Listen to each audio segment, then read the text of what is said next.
Hello aspirants. तो आज के क्लास में हम लोग डिस्कस करने वाले हैं important highlights of the union budget.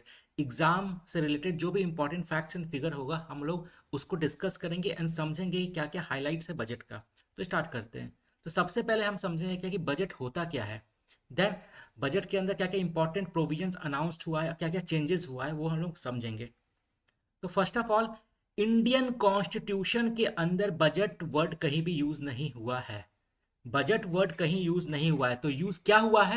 Annual financial statement, जिसको हम नॉर्मल भाषा में या नॉर्मल बोलचाल की भाषा में बजट बोल देते हैं। But under the Indian constitution budget word कहीं यूज नहीं हुआ है।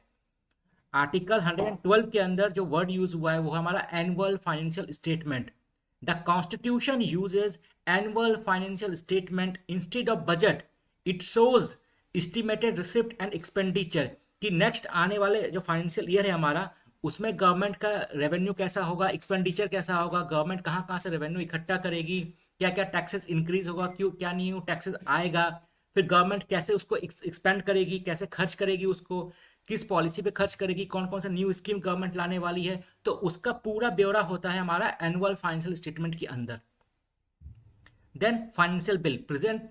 अब गवर्नमेंट मान लो कि चाहती है क्या कि जो टैक्स रेट है वो इंक्रीज करे या कोई न्यू टैक्स लगाना चाहती है। तो गवर्नमेंट को अगर कोई भी फाइनेंस से रिलेटेड, पैसे से रिलेटेड कुछ भी अदला बदली करना है, कुछ भी रिफॉर्म लाना है, तो गवर्नमेंट को क्या लाना पड़ेगा? एक फाइनेंशियल बिल। जब तक ये फाइनेंशियल बिल पास ना हो जाए तब तक गवर्नमेंट कोई भी जो टैक्स रेट है या कोई टैक्स इंपोज नहीं कर सकती। उसके अलावा गवर्नमेंट एक पैसा नहीं निकाल सकती है। गवर्नमेंट का जो फंड होता है ना, वो तीन अकाउंट के अंदर होता है हमारा। एक होता है कंटीजेंसी फंड के अंदर, सीएफआई के अंदर और पब्लिक अकाउंट के अंदर। गवर्नमेंट ऑफ इंडिया का जो भी हम लोग टैक्स पे करते हैं या फिर गवर्नमेंट कोई लोन लेती है, कोई भी रेवेन्यू जनरेट करती है, वो कंसोलिडेटेड फंड ऑफ इंडिया में आता है पहले। इससे पैसा निकालने के लिए पार्लियामेंट के अंदर बिल पास होता है। तो बिना पार्लियामेंट के परमिशन के, बिना पार्लियामेंट के वोटिंग के या अप्रूवल के सीएफआई से गवर्नमेंट पैसा नहीं निकाल सकती है।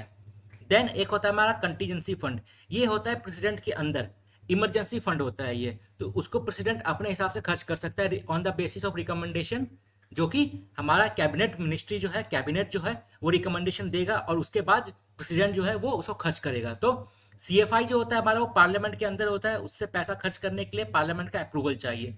कंटीजेंसी फंड जो होता है वो प्रेसिडेंट के अंदर में होता है, प्रेसिडेंट उसको खर्च कर सकता है। देन एक होता है पब्लिक फंड। जैसे एक किसान पत्र है या फिर हम लोग जो बॉन्ड खरीदते हैं ना, सुकन्या समृद्धि योजना के अंदर जो बॉन्ड वगैरह लेते हैं, तो उसका जो पैसा होता है ना वो जाता है हमारा पब्लिक अकाउंट के अंदर। अब ये डिफरेंट कैसे है?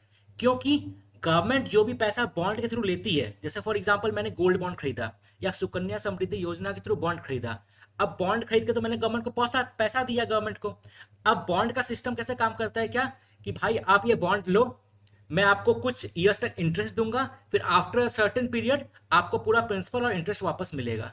तो गवर्नमेंट जब भी बॉन्ड सेल करती है तो गवर्नमेंट के ऊपर ये ऑब्लिगेशन होता है कि उस बॉन्ड के पैसे को और इंटरेस्ट को वापस करना है, इसलिए वो पब्लिक अकाउंट में जाता है। बट सीएफआई के अंदर क्या होता है? रेवेन्यू, गवर्नमेंट ने आपसे टैक्स लिया तो गवर्नमेंट को थोड़ी आपको वापस करना है। गवर्नमेंट ने जीएसटी लिया तो वापस थोड़ी करना है किसी को। तो वैसा फंड जिसमें वापस करना पड़ता है गवर्नमेंट को, वो जाता है हमारा पब्लिक अकाउंट, इसलिए इसका नाम ही है पब्लिक अकाउंट। ठीक। अब गवर्नमेंट जो है फाइनेंस बिल पेश करती है क्या? It detail tax related proposals which include new taxes, change in tax structure, और कोई रेट स्ट्रक्चर को डिफ्रेंशिएट करना, उसको रिफॉर्म लाना, तो इसके लिए होता है। The finance bill must be passed by Lok Sabha and include the provision for government spending and borrowing. तो उसके अंदर डिटेल प्रोविजंस होता है कि गवर्नमेंट का एक्सपेंडिचर क्या है, रेवेन्यू क्या है। और जब तक फाइनेंशियल बिल पास नहीं हो जाता है तब तक बजट पास होना नहीं माना जाता है। तो once financial bill is passed, budget is passed. उसके अलावा एक इंपॉर्टेंट डॉक्यूमेंट्स हमारा पेश होता है क्या? FRBM एक्ट, जो हमारा क्या है, फिजिकल, जैसे गवर्नमेंट ऑफ इंडिया खर्च करती है तो बहुत बार क्या होता है, गवर्नमेंट का रेवेन्यू कम होता है बट जो खर्चा होता है गवर्नमेंट का वो ज्यादा होता है। तो उस सिचुएशन में क्या होता है, गवर्नमेंट जो है वो कहीं से जुगाड़ करती है पैसा का, तो उसी कारण हमारा डेफिसिट होता है। तो FRBM एक्ट ये कहता है कि आप 3% ऑफ जीडीपी से ज्यादा आप अपने डेप्थ को नहीं इंक्रीज करने दोगे। तो उसके लिए गवर्नमेंट जो है हर बजट के अंदर बताती है क्या कि भाई हम कैसे इसको मैनेज करेंगे, अपने खर्चे को कैसे मैनेज करेंगे, कहाँ से पैसे का जुगाड़ करेंगे, हमारा मीडियम टर्म फिजिकल पॉलिसी क्या होगा, हमारा फिजिकल पॉलिसी स्ट्रक्चर क्या होगा, वो सब होता है। देन अब आ जाते हैं इस ईयर के बजट के अंदर। तो इस ईयर का जो बजट था हमारा, उसका इंपॉर्टेंट की पॉइंट्स क्या था हमारा, जो कोर थीम होता है वो था हमारा आत्मनिर्भरता, मतलब self reliant. Self reliant is a guiding principle focusing on building domestic manufacturing, ensuring energy security and reducing import dependence।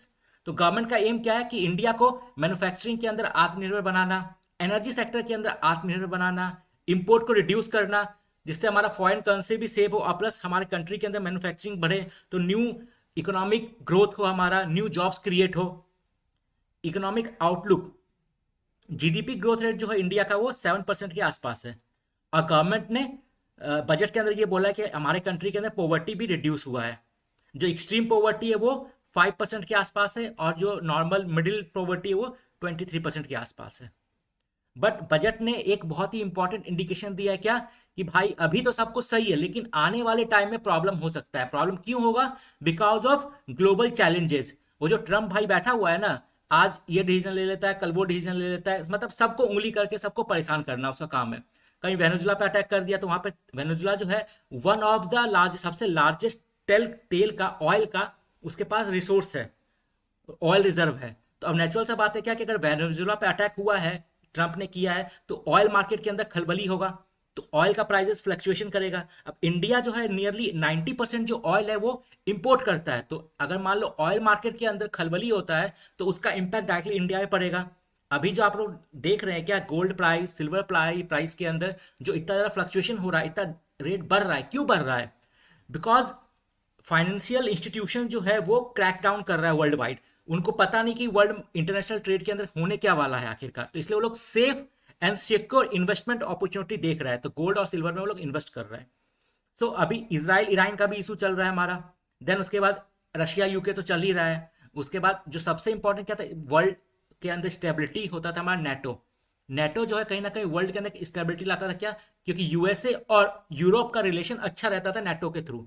But अभी उसके अंदर भी क्रैकडाउन हुआ, क्यों? क्योंकि ट्रम्प भाई को ग्रीनलैंड चाहिए। अब ग्रीनलैंड किसका है? डेनमार्क का है। तो सीधा सीधी यूरोपियन यूनियन के साथ भी उसका कुछ लफड़ा चल रहा है। इसके कारण हमारा इंटरनेशनल रिलेशन जो है हमारा वो सप्लाई चेन डिस्रप्शन हो रहा है और इंटरनेशनल मार्केट में किसी को नहीं पता आने वाले टाइम में क्या हो सकता है। तो इसीलिए हमारा जो बजट है उसने बोला है क्या, कि भैया इंटरनेशनली बहुत प्रॉब्लम होने वाला है, इसीलिए बेटर क्या है कि हम अपना खुद आत्मनिर्भर बने मैन्युफैक्चरिंग के अंदर, एनर्जी के अंदर और इंपोर्ट रिडक्शन करें, जिससे कि अगर वर्ल्ड मार्केट में कुछ भी उठापटक होता है, कुछ भी ऊपर नीचे होता है, तो इंडिया पर उसका जो इंपैक्ट है वो कम से कम हो।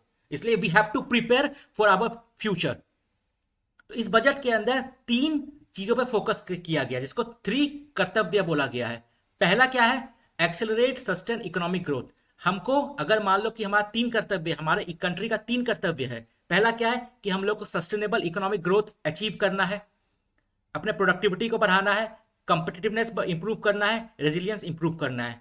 देन जो हमारे लोगों का एस्पिरेशनल है, उनका जो ह्यूमन डेवलपमेंट है वो इंप्रूव करना है, उनका कैपेसिटी इंप्रूव करना है, सिटीजन्स को उनका वेल्थ इनकम इंप्रूव करना है, उनका वेल्थ क्रिएट करना है जिससे उनको स्टैंडर्ड ऑफ लिविंग उनका इंप्रूव हो। देन इंक्लूसिव ग्रोथ करना है, जैसे जिससे कि सबका साथ सबका विकास हो सके। तो पिलर 1 जो हमारा कर्तव्य, जो पहला पिलर है वो क्या फोकस करता है? हमारा manufacturing and MSME champion, MSME sector को प्रमोट करने के लिए। क्यों? क्योंकि इंडिया के अंदर मोर देन 40% जो एक्सपोर्ट है वो हमारा एमएसएमई सेक्टर कंट्रीब्यूट करता है। देन उसके बाद more than 12 crore people directly MSME sector के अंदर काम करते हैं। एमएसएमई सेक्टर जो होता है वो क्या होता है? कम कैपिटल में आपका ज्यादा प्रोडक्टिविटी देता है, इंक्लूसिव ग्रोथ भी ये करता है। इसलिए इंपॉर्टेंट क्या है कि एमएसएमई सेक्टर को आप स्ट्रांग बनाओ। तो इसके लिए 7 स्ट्रेटेजिक मैन्युफैक्चरिंग सेक्टर को सपोर्ट करेगी government of India under biopharma शक्ति। गवर्नमेंट जो है 5 ईयर्स में 10,000 करोड़ इन्वेस्ट करने वाली है। सेमीकंडक्टर 2.0 जो हमारा ऑलरेडी इंडियन सेमीकंडक्टर मैन्युफैक्चरिंग का जो चल रहा है उसका 2.0 न्यू वर्जन गवर्नमेंट लाएगी, सेमीकंडक्टर सेक्टर को और इंप्रूव करेगी। इलेक्ट्रॉनिक कंपोनेंट के अंदर गवर्नमेंट ने इन्वेस्ट किया 40,000 crore. Then rare earth corridor develop करेगी, कहाँ? उड़ीसा में, केरला में, आंध्र प्रदेश एंड तमिलनाडु के अंदर। देन 3 केमिकल पार्क डेवलप करेगी गवर्नमेंट, जहां पे ओवरऑल जो ड्रग प्रोडक्शन है, मैन्युफैक्चरिंग हो सके दवाई का, मेडिसिन का। देन कैपिटल गुड्स के अंदर इन्वेस्ट करेगी गवर्नमेंट, हाईटेक कंट्रोल रूम बनाएगी गवर्नमेंट टूल रूम बनाएगी जहां पे ओवरऑल सभी टाइप का प्रोडक्शन एक छत के नीचे हो सके, एक अम्ब्रेला के नीचे हो सके, सभी टाइप का मैन्युफैक्चरिंग। देन कंटेनर मैन्युफैक्चरिंग पे गवर्नमेंट 10,000 करोड़ खर्च करेगी 5 ईयर्स के अंदर। देन गवर्नमेंट ने लॉन्च किया इंटीग्रेटेड टेक्सटाइल प्रोग्राम, जिसके अंदर गवर्नमेंट ने लॉन्च किया है हमारा नेशनल फाइबर स्कीम, जिसका मेन मोटिव क्या होगा, नेचुरल और मेन मेड जो हमारा फाइबर्स होता है उसमें इंडिया को सेल्फ डिपेंडेंट बनाना। मतलब क्या, टेक्सटाइल में हमारा जो फाइबर यूज होता है, चाहे वो कॉटन हो जाए चाहे नायलॉन हो जाए, तो उसके अंदर इंडिया को सेल्फ डिपेंडेंट बनाना, जिससे कि हमारा डिपेंडेंसी बाहर के कंट्री पे रिड्यूस हो सके।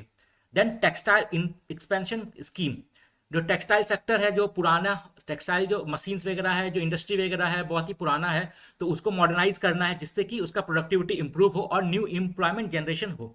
Then handloom and handicraft sector के अंदर गवर्नमेंट इंटीग्रेटेड प्रोग्राम लाएगी वीवर्स एंड आर्टिशंस के अंदर, उनको सपोर्ट करेगी government. Then tax eco initiative, जो हमारा टेक्सटाइल सेक्टर के अंदर उसको और सपोर्ट किया जाएगा जिससे कि मॉडर्नाइज हो सके और सस्टेनेबल हो सके, उसका जो वेज जनरेशन होता है उसको एक टाइप से इंप्रूव किया जाएगा, और जिससे कि हमारा जो अभी रिसेंटली क्या है ना कि यूरोपियन यूनियन ने एक कार्बन टैक्स लॉन्च किया। मतलब क्या, अगर इंडिया से कुछ भी इंपोर्ट हो रहा है वहां पे, तो यूरोप के अंदर उसके ऊपर टैक्स लगेगा, क्योंकि वो पॉल्यूटेड इंडस्ट्री से आ रहा है, इंडिया से आ रहा है या किसी भी कंट्री से आ रहा है जहां पे पॉल्यूटेड वो चीज कर रहा है, वो उसका मैन्युफैक्चरिंग, अगर मान लो किसी प्रोडक्ट का मैन्युफैक्चरिंग पॉल्यूशन क्रिएट कर रहा है, तो यूरोपियन यूनियन में जब वो जाएगा तो उसके ऊपर एक्स्ट्रा टैक्सेस उसको पे करना पड़ेगा।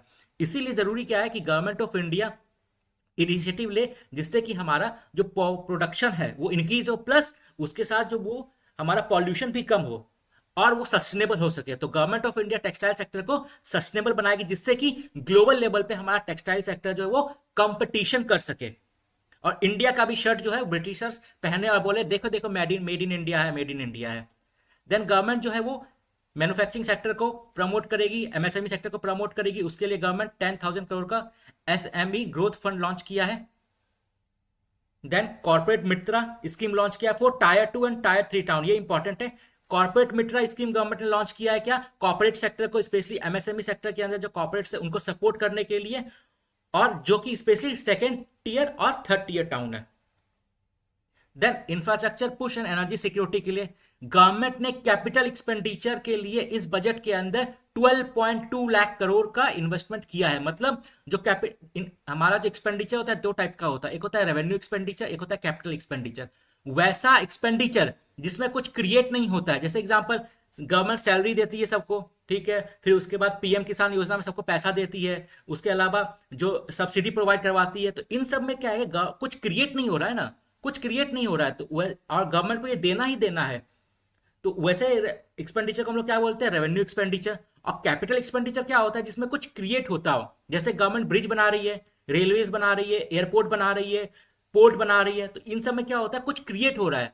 तो वैसा एक्सपेंडिचर जिसमें कुछ क्रिएट होता है वो होता है हमारा क्या, कैपिटल एक्सपेंडिचर। और वैसा एक्सपेंडिचर जिसमें कुछ क्रिएट नहीं होता है वो होता है हमारा रेवेन्यू एक्सपेंडिचर। तो गवर्नमेंट ने अभी तक सबसे हाईएस्ट हमारा जो है कैपिटल एक्सपेंडिचर के ऊपर इन्वेस्ट किया है 12.2 लाख करोड़। देन रेलवे के अंदर गवर्नमेंट ने न्यू डांगकुनी से सूरत तक का न्यू हमारा जो डेडिकेटेड फास्ट कॉरिडोर डेवलप करेगी गवर्नमेंट, जिससे कि हमारा रेलवे का जो ट्रांसपोर्टेशन वो इंप्रूव हो सके। देन गवर्नमेंट जो हमारा नेशनल वाटरवेज है, 20 न्यू नेशनल वाटरवेज बनाएगी गवर्नमेंट। उड़ीसा के अंदर नेशनल वाटरवे, उड़ीसा में 5th है हमारा। Then ship repair ecosystem, government will develop 2 ship repair ecosystem, 1 at Varanasi, second at Patna. Patna और वाराणसी के अंदर government ship repair ecosystem develop करेगी, इंफ्रास्ट्रक्चर पूरा क्रिएट करेगी और पूरा मैन्युफैक्चरिंग हब बनाएगी। देन कार्बन कैप्चर करने के लिए गवर्नमेंट 20,000 करोड़ खर्च करेगी इन 5 ईयर्स, जिससे कि जो पॉल्यूटेड इंडस्ट्री है उसका जो पॉल्यूशन हो रहा है उससे कार्बन को कैप्चर किया जा सके, और जिससे कि वो हमारा लेस पॉल्यूटेड इंडस्ट्री हो और इंटरनेशनल मार्केट में वो इजिली एक्सेप्टेबल हो सके। देन गवर्नमेंट का प्लान क्या है, कोस्टल शिपिंग कार्गो के अंदर अभी वो करंट शेयर हमारा जीडीपी में 6% कंट्रीब्यूट करता है, तो गवर्नमेंट का टारगेट क्या है कि 2047 तक वो 12% कंट्रीब्यूट करे। Then government 7 high speed rail corridor बनाएगी। एक जो बुलेट ट्रेन अनाउंस हुआ था, ठीक है, उसी टाइप से गवर्नमेंट ने 7, बुलेट ट्रेन तो नहीं बोला है बट उसका उसी टाइप का high speed rail corridor develop करेगी 7। देन ह्यूमन कैपिटल के लिए गवर्नमेंट क्या करने वाली है, high powered education to employment and entrepreneur standing committee government establish करेगी, जिसका मेन काम क्या होगा कि भाई ये स्टडी करके बताना कि हमारा इंडिया का जो एजुकेशन सिस्टम है वो कैसे इंप्रूव हो सके। ठीक है, और इंडिया के अंदर जो इंटरनेशनल बच्चे आके पढ़ रहे हैं उनका नंबर्स कैसे इंक्रीज किया जा सके। तो गवर्नमेंट का टारगेट क्या है कि 2047 तक जो इंडिया के अंदर जो एजुकेशन हब है उसका ग्लोबल शेयर 10% हो, मतलब ओवरऑल 10% जो ग्लोबल सर्विस लीडर है वो इंडिया बन सके। हेल्थ के अंदर 1 लाख एलिड हेल्थ प्रोफेशनल को गवर्नमेंट रिकॉग्नाइज करेगी। देन स्ट्रॉन्ग केयर इकोसिस्टम बनाएगी फॉर ओल्ड एज फैसिलिटीज, जो बूढ़े लोग हो जाते हैं उनका देखभाल करने के लिए। Then government will develop 5 regional medical hub for medical tourism. Medical tourism क्या होता है कि टूरिज्म बाहर से लोग आ रहा है इंडिया में, लेकिन उनका पर्पस क्या है, मेडिकल फैसिलिटी लेना, ऑपरेशन करवाना, सर्जरी करवाना, चेकअप करवाना वगैरह वगैरह। तो गवर्नमेंट जो है 5 रीजनल मेडिकल हब डेवलप करेगी for medical tourism. Then government will develop 3 new all India institute for Ayurveda. और गवर्नमेंट जो है WHO global traditional medical centre जो है हमारा जामनगर गुजरात के अंदर उसको भी अपग्रेड करेगी और 3 new all India institute of Ayush बनाएगी। देन एनिमल हस्बेंड्री, क्योंकि एनिमल जो होता है, लाइव स्टॉक जो होता है बहुत इंपॉर्टेंट रोल प्ले करता है। ओवरऑल 16% जो है हमारा जो इनकम है फार्मर्स का वो आता है एनिमल हस्बेंड्री से आता है। तो इस सेक्टर के अंदर जो लाइव स्टॉक है उनका हेल्थ वगैरह अच्छा रह सके, उनका प्रोडक्टिविटी इंप्रूव हो सके, इसलिए गवर्नमेंट लोन प्रोवाइड करवाएगी, loan linked capital subsidy scheme for private veterinary college hospital labs. 20,000+ new veterinary professionals को गवर्नमेंट डेवलप करेगी। Livestock 16% of farm income. Then government जो है ऑरेंज इकोनॉमी पे फोकस कर रही है। ऑरेंज इकोनॉमी क्या होता है, जो हमारा ये क्रिएटिव इकोनॉमी होता है कि आप रील बना रहे हो, वीडियोस बना रहे हो, कुछ क्रिएट कर रहे हो, ठीक है, तो उस इकोनॉमी उसको कहते हैं हम लोग orange economy. Animation, visual effect, gaming, cosmic content creator lab. तो गवर्नमेंट इसको प्रमोट करने के लिए स्कूल एंड कॉलेज ओपन करेगी, जो ऑलरेडी स्कूल एंड कॉलेज है उसमें न्यू ब्रांचेस ओपन करेगी, न्यू कोर्सेज लॉन्च करेगी। और गवर्नमेंट का टारगेट क्या है कि 2030 तक 2 मिलियन प्रोफेशनल्स डेवलप करें इंडिया के अंदर, जो कि हमारा ऑरेंज इकोनॉमी को डेवलप कर सके। देन गवर्नमेंट एजुकेशन के अंदर 5 यूनिवर्सिटी टाउनशिप डेवलप करेगी। गवर्नमेंट का मेन टारगेट क्या है, गवर्नमेंट ने अनाउंस किया है क्या कि we will open 1 girls hostel in every district. हर डिस्ट्रिक्ट के अंदर एक गर्ल्स हॉस्टल डेवलप करेगी गवर्नमेंट। देन टूरिज्म को प्रमोट करने के लिए गवर्नमेंट ने क्या अनाउंस किया है, national institute of hospitality government develop करेगी। Upgrading the existing national council for hotel management and catering technology to meet global standards. Then 10,000 guides को रिकॉग्नाइज करेगी, ट्रेनिंग करवाएगी। 20 नए साइट्स को डेवलप करेगी, रेनोवेट करेगी और उसको अपग्रेड करेगी। उसके बाद national destination digital knowledge grid develop करेगी गवर्नमेंट, जो कि हमारा कल्चरल स्पिरिचुअल हेरिटेज जो साइट्स है उसका डिजिटल फॉर्मेट में पूरा करेगी, जिससे कि आप डिजिटल म्यूजियम का भी आनंद ले सके।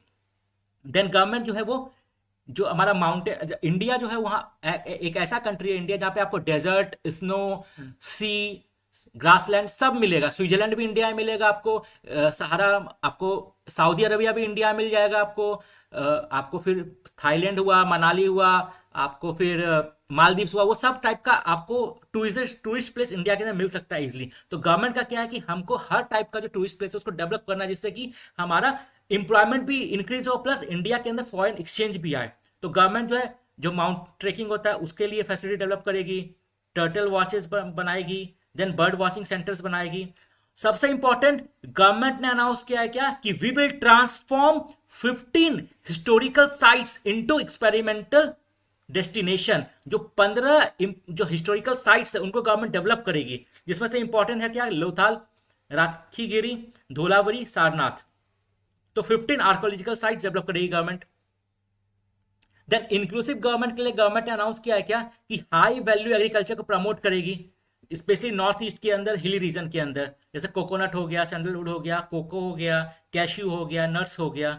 उसके बाद गवर्नमेंट ने एक इनिशिएटिव अनाउंस किया है क्या, Bharat Vistaar. It means virtually integrated system to access agriculture resources. इसका मेन मोटिव क्या होगा, जो फार्मर्स को इंफॉर्मेशन मिल रहा है वो उनके लैंग्वेज में मिल सके, इसलिए एआई टूल के साथ इंटीग्रेट करना है, उनको अपने लैंग्वेज में मिल सके। देन जो हमारा और भी डेटा वगैरह होता है उसको इंटीग्रेट करना, जिसकी फार्मर्स को एक ओवरऑल कॉम्प्रिहेंसिव इंफॉर्मेशन मिल सके और उस इंफॉर्मेशन के बेसिस पे वो अपना फार्म प्रैक्टिसेस करे और अपना प्रोडक्टिविटी को इंप्रूव करे और अपना इनकम इंक्रीज करे। वुमेन एम्पावरमेंट के लिए गवर्नमेंट ने क्या अनाउंस किया है? Self help entrepreneur mart as community owned retail outlets, जो हमारा इंस्टा मार्ट टाइप का जो होता है ना, गवर्नमेंट वैसा डेवलप करेगी वुमेन्स के लिए। Then building on the success of Lakhpati Didi programme. Lakhpati Didi programme जो इनिशिएटिव था गवर्नमेंट का, जिसके अंदर मोटिव क्या था कि 1 लाख इनकम ईयरली करना, इंक्रीज करना फीमेल्स का, जो कि फीमेल्स एसएचजी है, सेल्फ हेल्प ग्रुप्स है, तो उसको और गवर्नमेंट प्रमोट करेगी, उसको अपग्रेड करेगी। दिव्यांग सपोर्ट के लिए गवर्नमेंट ने अनाउंस किया क्या? दिव्यांगन कौशल योजना। जो हैंडीकैप पीपल होते हैं, दिव्यांग पीपल होते हैं, उनको गवर्नमेंट जो ट्रेनिंग प्रोवाइड करवाएगी, उनको आईटी सेक्टर का ट्रेनिंग देगी, ठीक, ऑरेंज इकोनॉमी में उनको इंटीग्रेट करेगी, टूरिज्म के अंदर उनको इंटीग्रेट करेगी। देन दिव्यांग सहारा योजना, उनको एक टाइप से स्किल प्रोवाइड करने के बाद उनको इनकम सपोर्ट भी गवर्नमेंट प्रोवाइड करवाएगी। मेडिकल हेल्थ को इंप्रूव करने के लिए गवर्नमेंट ने न्यू NIMHANS जो ऑलरेडी स्कीम चल रहा था उसको अपग्रेड करेगी गवर्नमेंट और नॉर्थ इंडिया के अंदर उसको एक्सपेंड करेगी। देन आफ्टर ऑल बजट होता है क्या? पैसे का बाद भाई, इतना खर्चा आप करोगे तो उसका पैसा आ कहां से रहा है, ठीक है, जो पैसा आ रहा है वो खर्चा आप करोगे कहां कहां, वो चीज हो जाता है। तो इस बजट के अंदर गवर्नमेंट ने ये बोला है क्या? We are accepting the report of the 16 finance commission, जिसने ये रिकमेंडेशन किया था क्या कि गवर्नमेंट ऑफ इंडिया के पास अगर 100 रुपए आ रहा है तो उसमें से 41% जो है, 41% जो है डिवोल्यूशन होगी स्टेट्स को, मतलब गवर्नमेंट ऑफ इंडिया का जो भी टैक्सेस कलेक्शन हो रहा है except cess and surcharge, cess and surcharge को छोड़ के, क्योंकि ये सेंट्रल गवर्नमेंट शेयर नहीं करती है स्टेट के साथ, ठीक है, तो सेस और सरचार्ज को छोड़ के गवर्नमेंट के पास जो टैक्सेस आ रहा है उसमें से 41% जो है वो स्टेट्स के साथ शेयर करेगी। अब शेयरिंग जो होता है 2 टाइप का होता है, एक होता है हॉरिजॉन्टल होता है, एक वर्टिकल होता है। हॉरिजॉन्टल मतलब क्या कि गवर्नमेंट ने बोल दिया क्या भाई 41% सभी स्टेट्स को मिलेगा, लेकिन किस स्टेट्स को कितना मिलेगा वो डिपेंड करता है वहां के पॉपुलेशन के ऊपर, वहां पे कितना जंगल है उसके ऊपर, उन्होंने कैसा काम किया पॉपुलेशन रिडक्शन के ऊपर उसके ऊपर, तो वहां का फाइनेंशियल कंडीशन क्या है उसके ऊपर। तो देन उसको हम लोग कहते हैं क्या, किस स्टेट को कितना मिलेगा, वो हो जाता है हमारा क्या, वर्टिकल डिस्ट्रीब्यूशन। तो हॉरिजॉन्टल डिस्ट्रीब्यूशन क्या हो गया कि पूरे स्टेट्स को 41% मिलेगा मिलाकर, बट हर स्टेट्स को कितना मिलेगा वो हो जाता है हमारा वर्टिकल डिस्ट्रीब्यूशन। देन देख लेते हैं हम लोग क्या कि आखिर गवर्नमेंट का फाइनेंशियल कंडीशन कैसा है। तो गवर्नमेंट का फिजिकल डेफिसिट, हमारा जो फिजिकल डेफिसिट है वो जो बजट के अंदर एस्टिमेटेड है वो क्या हमारा 4.3% ऑफ जीडीपी, जो लास्ट ईयर 4.4% था। Then depth to GDP ratio, कितना पैसा उधारी लिया है वो हमारा जीडीपी का कितना परसेंट है, तो वो लास्ट ईयर था हमारा 56.1% ऑफ जीडीपी। इस ईयर गवर्नमेंट का टारगेट क्या है, वो 55.6% ऑफ जीडीपी लाना है हमको।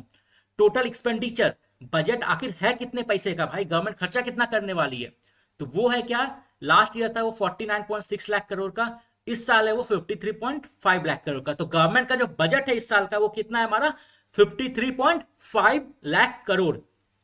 कैपिटल एक्सपेंडिचर, जो हमारा जो इंफ्रास्ट्रक्चर डेवलपमेंट पे गवर्नमेंट कितना खर्चा करेगी, वो लास्ट ईयर 11 लाख करोड़ था, इस साल 12.2 लाख करोड़ है।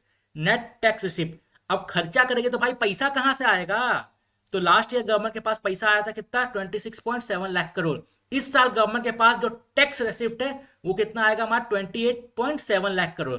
तो 28.7 लाख करोड़ यहां से आएगा, बट अब गवर्नमेंट खर्चा तो कर रही है 53.5 लाख करोड़, तो बाकी का पैसा कहां से आएगा, तो बाकी का पैसा आ जाता है हमारा क्या, नॉन टैक्स रेवेन्यू से, टैक्स के अलावा जो रेवेन्यू होता है उससे, उसके अलावा गवर्नमेंट लोन वगैरह भी लेती है, तो उस सब कुछ मिला के हम लोग इतना खर्च करेंगे। देन आ जाता है,